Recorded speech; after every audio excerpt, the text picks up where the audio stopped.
a real good lead into this would probably be the whole Tua Tagovailoa situation. You know, and for people that don't know, Tua Tagovailoa, Miami Dolphins quarterback, had a concussion that wasn't diagnosed on the field. This was last year, and then he went back out there. Thank God he didn't have a concussion that same game. But then the following game, and you called it on Twitter, you said, hey, this is a concussion. He shouldn't even be back in there right now. Certainly not the next game.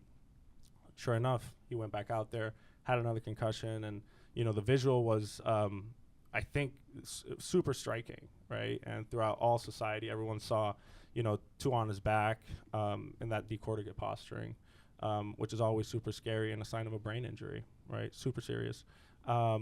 So, and then you said he definitely shouldn't come back the third game, and he came back, and sure enough, he had a third concussion. Yeah. Well, the third game question was more focused on what was good for Tua, not even just from a medical perspective, right? Just the idea that at that point, 3 concussions in a season, most teams will tag you as a concussion case, rightly or wrongly. Yeah. And so I think he had an out where he could have said, I need to let 2 in 5 days is insane. I need to let my brain rest. And at least then if he got a concussion next season, he can still have a career with him. So, you know, now everyone's waiting. If he gets a concussion early in the season, like, you're going to see everyone lose their confidence in him, and it's not even his fault. It was because he was mismanaged. Yeah. Where do you think, I want to hear your perspective on where you think the weak link in that concussion protocol, like obviously NFL concussion protocol did not work for him, right? Yeah. Where do you think the weak link is, if you think that there is specifically a weak link that caused that entire disaster? Yeah, well, I think the weak link is the design itself, in the sense, and it's not necessarily a weak link, it's just, this is on purpose. Players are paranoid about being held out when they're healthy because they know it costs them their reputation and it'll cost them money. And so they've designed the protocol that you can have some on-field signs that I would say, if this is a child, you never put that person back out. But they can go to the locker room and then have a doctor determine, you know, is it still happening? Is it real? Or can we go back? And so you're always going to get people going back who shouldn't, but it prevents too many people who should be allowed to play from being out. And so it's a choice that players make, because at that point they're strictly playing for money. And, you know, this isn't about the game at all. This is about men's careers. And so I accept that that's a choice that they made. But the weak link, if we're looking at the protocol as an example for everybody, the weakest link is that they don't take on field signs of concussion seriously enough. So when Tua got up, you know, I went through Twitter and I said, here's 5 things he did that would have, by themselves, made you suspect concussion and remove him from play. The fact that there were 5 means you don't put that person back in no matter what. But as the protocol was written, there was a loophole. And the doctors inappropriately used that loophole, suggesting that a different injury had caused him to stumble, and ignored the head shake and ignored the other things. Yeah. And that's why, you know, his life may be permanently changed. We won't know, you know, for 50 years. Yeah. What do you think? I agree completely. I mean, in my opinion, that's one of those black and white situations where you have somebody who's showing obvious signs that really, it'd be hard to convince anybody it was from back injury or something else. So to me, it was a concussion, should have been taken out.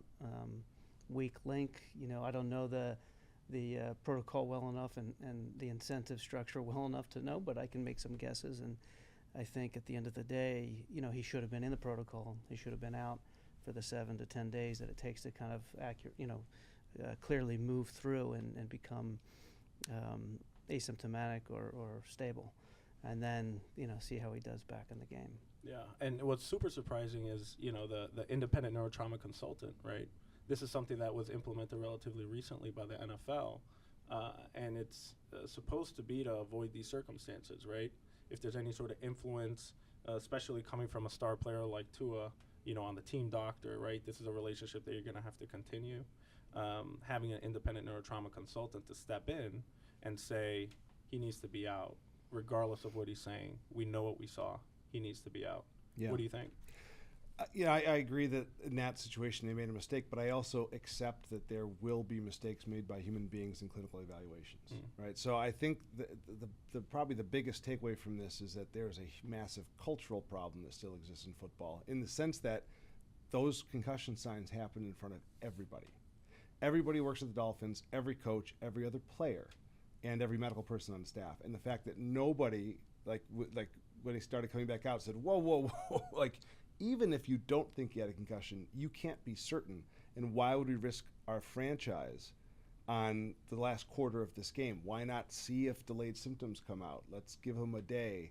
So the fact that they rolled the dice so aggressively in so early in the season is sort of like just it's terrible human being management and terrible football management.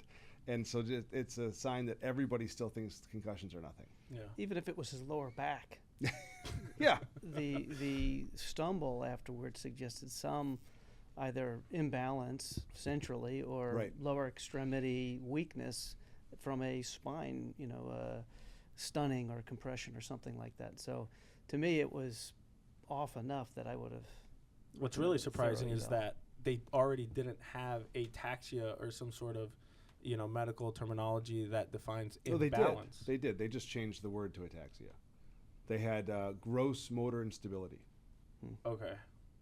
Which can mean a lot of things, though, right? Well, not necessarily just imbalance. That's what they thought by changing it, that maybe there's that window where it could be gross motor but not ataxia. Okay. Yeah. Do you think it's going to do anything changing that terminology at all? Or you think it's posturing? I think it's the learning that's coming from the negative attention around this. Okay. That's going to make everyone a little more conservative in their return. Yeah.